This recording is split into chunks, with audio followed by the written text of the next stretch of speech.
여러분 안녕하십니까? 우리 주기도문 강의 8번째 시간입니다.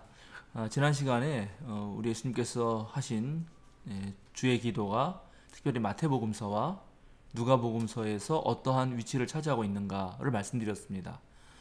특별히 마태복음서에서는 그 바리새파와 율법학자의 의보다 훨씬 더 높은 도덕성을 초기 그리스도인들, 특별히 마태 공동체의 교인들에게 요구하였는데, 그런 하나님의 참된 백성, 예수 그리스도의 참된 제자도의 그 한가운데 경건함과 그 다음에 거룩한 그런 의로운 세상의 소금과 빛으로 살아가는 제자도를 살아가기 위한 그런 제자의 삶의 한가운데 이제 주기도문이 있었고, 또 누가복음은 하나님 나라의 제자로서 선교하는 선교의 초석으로서 누가복음서가 위치해 있다라고 말씀드렸습니다.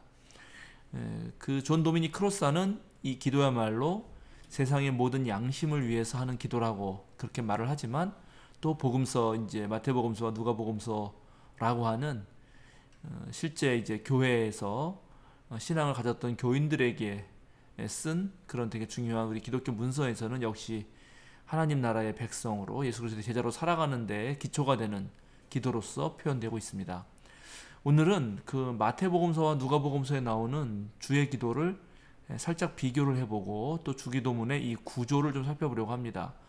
여러분 보시는 그 PPT 화면처럼 주기도문이 마태복음서에서는 6장 9절부터 13절까지 나오고요. 그 다음에 누가복음 11장 2절에 4절에 나옵니다. 그리고 두 그 복음서에 나오는 주기도는 서로 약간 다릅니다. 그 마태복음서에는 그 지금 보시다시피 여기 지금 제가 표시했는데 하늘에 계신 우리 아버지라고 이렇게 빨갛게 되어 있는 부분, 그 뜻을 하늘에서 이루신 것이 땅에서 이루어 주십시오. 그 다음에 오늘과 여기는 날마다로 되어 있고요. 누가복음은 그 다음에 악에서 구하여 주십시오 라는 말이 덧붙여져 있죠. 누가복음엔 그것이 없고 훨씬 더 간단합니다. 그리고 우리가 맨 마지막에 하는 대개 나라와 권세와 영광이 아버지께 있나이다. 그런 지금 송영 부분은 사실은 그 복음서에는 없습니다. 복음서에는 없는데 이것이 들어가게 된 것은 디다케라고 하는 초기의 기독교 문서가 또 있습니다. 마태복음서가 기록되었을 당시에 이미 실존했던 교회의 한 규칙집이라고 보여지는데요. 거기에는 이 우리가 지금 하고 있는 나라와 권세와 영광이 아버지께 영원히 있다고 하는 그 말씀, 그런 송영이 들어가 있습니다만 성서 본문에는 일단 없습니다. 그래서 아마 초기 예수님의 기도는 짧게는 누가복음이었을 것이고 조금 길게는 마태복음이었을 것입니다.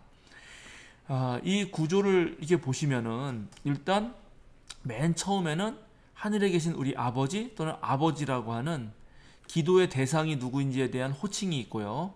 그 다음에 하나님과 관련된 그러한 청원이 있습니다. 누가복음서에는 두 개가 있죠. 이름을 거룩하게 해달라는 것과 당연히 하나님의 이름입니다. 그리고 하나님의 나라를 오게 해달라는 것. 마태복음서에서는 세 개가 있습니다. 하나님의 이름을 거룩하게 해달라는 것과 하나님 나라가 오게 하는 것과 하나님의 뜻을 이뤄달라는 것입니다. 이 세 개가 있고, 그 다음에 사람과 관련된 이 두 번째 후반부에는 누가복음서에서는 세 개가 있죠. 날마다 우리에게 필요할 양식을 내려주시고, 그 다음에 빚진 사람을 용서해달라는 것과 시험에 들지 않게 해달라는 것입니다.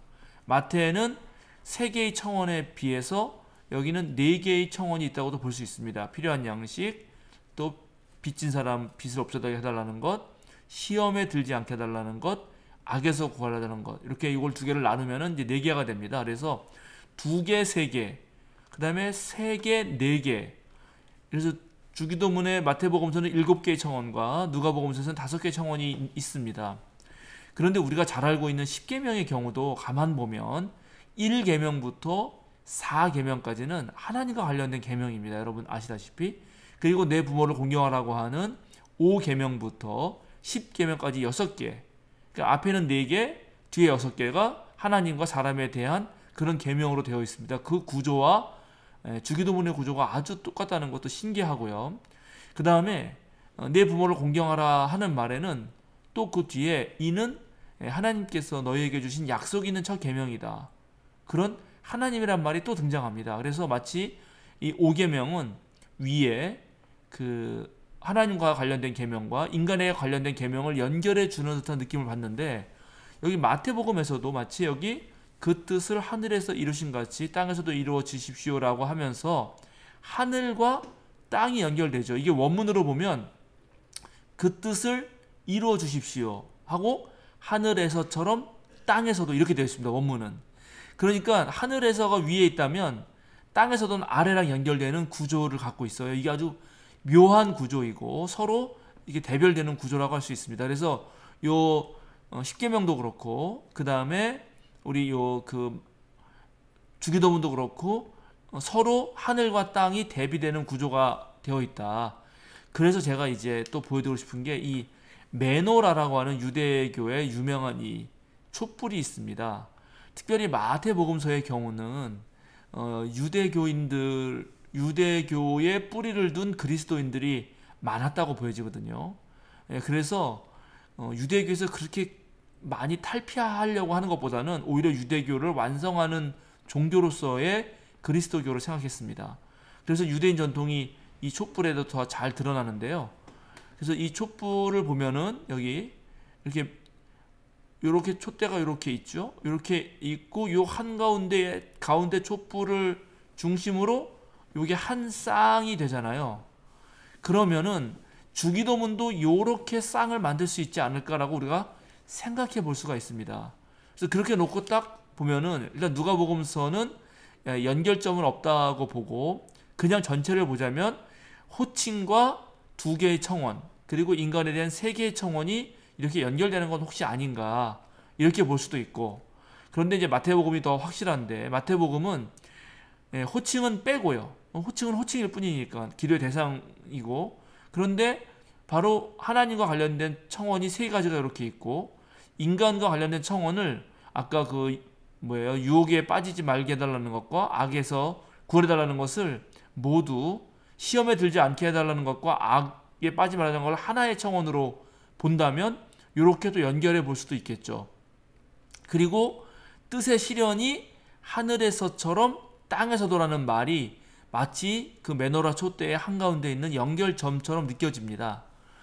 그런데 왜 학자들이 이렇게 열심히 이것을 하나님 부분과 인간 부분에 대한 청원으로 연결하고자 하냐 하면은 요게 오늘 이제 여러분이 주의해서 볼 핵심인데, 자, 예를 들어서 하나님을 불렀다. 누가복음만 보자면 하나님 부르면 그 하나님은 우리에게 무엇을 해주셔야 되는가? 날마다 필요한 양식을 주신다는 거죠. 하나님의 이름이 거룩히 된다는 것은 무엇인가? 그것은 모든 인간들 사이에서 벌어지는 빚이 탕감되는 경우다. 하나님 나라가 임재한다는 것은 어떤 사람도 죄악에 무릎 꿇지 않고 유혹에 넘어가지 않는다라는 것으로 이렇게 곧바로 연결 지을 수 있다는 것입니다. 이게 마태복음서에 보면은 자, 이제 호칭은 따로 떼고요. 하나님의 이름이 거룩해지는 것은 바로 오늘 필요한 양식이 우리에게 주어질 때라는 거죠. 이제 이게 왜 그러냐면 하나님의 호칭인 아버지, 하늘에 계신 아버지라고 부를 때 아버지의 이름이 존경받으려면은 그 아버지의 자녀들인 우리들이 먹을 게 있어야 될 거 아니에요. 그러니까 우리들이 예를 들어 어느 가정이 있는데 그 가정의 자녀들이 쫄쫄 굶고 있다. 그러면은 많은 사람들이 욕할 거 아니에요. 저 집 누구 자식들이냐, 저 부모가 누구냐, 부모가 얼마나 칠칠 맞지 못하면 애들을 저렇게 굶기냐. 이게 고대 사회에서도 그랬을 거란 말이죠.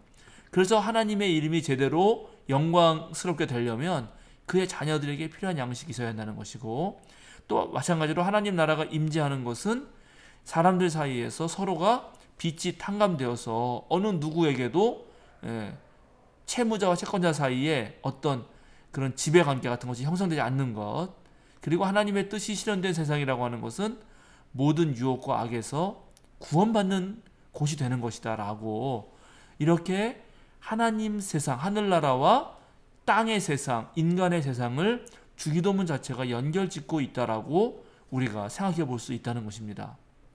대단히 중요한 것이죠. 고대에 모든 신화가 있습니다. 그 신화의 신들은 대체적으로 인간을 지배하고 인간에게 명령하고, 인간은 신의 비위를 맞춰야 되고 신이 화나지 않게 제사를 지냈어야 되고 또 신의 명령에 따라 노동하는 존재였습니다.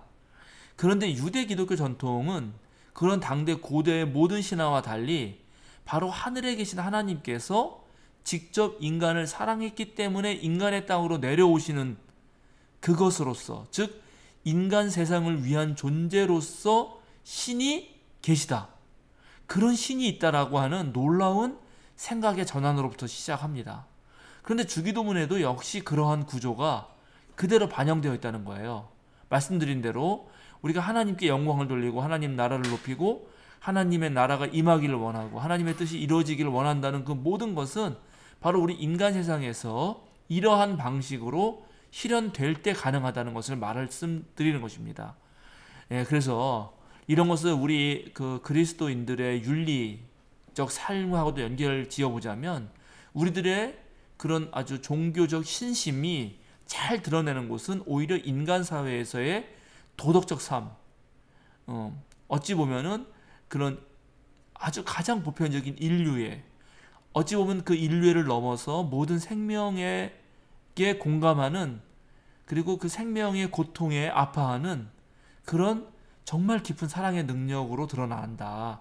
바로 거기서 드러나야지만 이 주기도가 의미가 있다라고 이 주기도문의 구조 자체가 말하고 있습니다. 자, 여러분, 주기도문 외울 때마다 자, 우리는 하늘과 이 땅, 그리고 하늘과 이 땅을 연결하면서 기도하고 있는 인간인 나, 이것을 기억해야 한다는 것. 이것은 이제 신학적으로 신과 이 세계와 그리고 인간, 동양적 언어로 말하면 천, 지, 인, 이 세 구도가 이 주기도문 안에 같이 담겨 있습니다. 그래서 우리의 기도는 언제나 하늘과 세계를 연결해 주면서 동시에 하나님께 영광을 돌리는 일들이 인간 세계에서 어떻게 펼쳐져야 되는지를 늘 생각하면서 드리는 기도다 하는 것을 여러분 기억해 주시면 고맙겠습니다. 자, 오늘 그러면 주기도문 8강 강의는 여기서 마치고 다음 주부터는 본격적으로 마태복음서에 있는 주기도문을 중심으로 그 한 구절 구절 하나하나를 좀 구체적으로 살펴보도록 하겠습니다. 여러분 감사합니다.